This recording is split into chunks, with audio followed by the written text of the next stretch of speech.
Fans thought things were going to be different. They thought this game against Tulane would be a legit measuring stick. If you want to call yourself a conference contender, you got to go on the road and you got to make a statement. The statement that USF made today is that they're still miles off it, not just for a national title or a spot in the playoff, but for a conference championship as well. Part of the reason why USF fans are so upset today, and they have every right to be, is because we thought we were past that. Just because you're mad today doesn't mean that you don't believe in Alex Golesh, you don't believe in Michael Kelly, you don't believe in the team, you're giving up on the team. Uh, That doesn't mean that at all. At the very least, we thought we were past that type of game today, where you're down 31 zip in the first half before you find the end zone. That is not acceptable. Not at all. Offensively, it looks stale. If it's not Byron Brown dominating on the ground or an abundance of targets for Sean Atkins, this team isn't moving the football. Byram has not progressed throwing the football. He just hasn't. And to make matters worse, he leaves with an injury. He's got, a walking boot on. Luckily, USF is off next week before they get back in action in 2 weeks, but he has not progressed to the level of being one of the better quarterbacks in the country. It's just a fact. I don't think that's an opinion at all. The offensive line is porous. They have yet to have another guy really step up. And don't give me the numbers from today.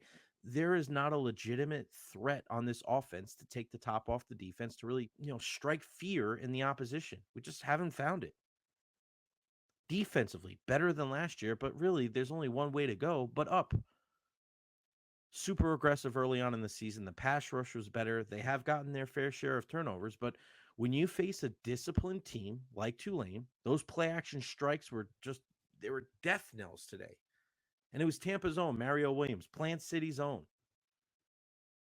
Ugly, just an ugly game all around. And again, it's one thing to lose, but it's how you lose that I think frustrated so many people today in Bulls Nation. I preface this again by saying nobody's giving up on Alex Golesh or Michael Kelly or on this team.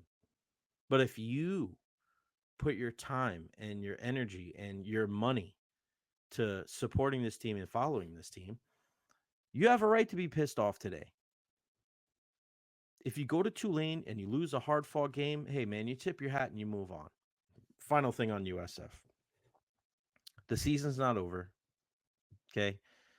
Still a bunch of games, especially in conference, left to play. But part of the reason why Alex Golesh is here is because it's supposed to be a new culture and a new program here at USF. You understand that there's going to be incremental steps to get to where you want to be. But what you saw today, when USF was down 31 points in the first half, looked a whole hell of a lot like the team that we saw a couple years ago under Coach Jeff Scott. We don't want to go back there. That's not the standard that USF is looking for. And it's on Alex Golesh now to look in the mirror and to figure this out.